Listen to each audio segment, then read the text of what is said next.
Action. Hi guys, so we're here with Think Greener live in Gstaad, Switzerland at the Huss Hotel.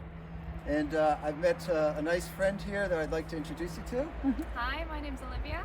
I'm a receptionist at the Huss Hotel. For the moment, we have a lot of Sustainability initiatives. Exactly.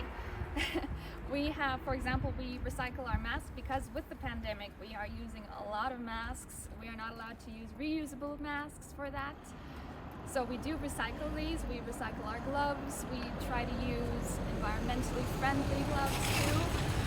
We also have a recycle station that's being located in Saanen, which we try to use the energy of.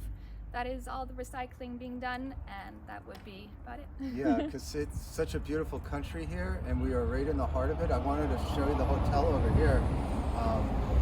So this is where we spent last night. It's definitely one of our favorite places we've stayed in along this trip. And a solution that I'd like to talk about here is over on the wall, they have their electric vehicle charging station, which you see quite often around here in Switzerland. So it's just another way that Think Greener is identifying solutions around the world, and stay tuned for the next one.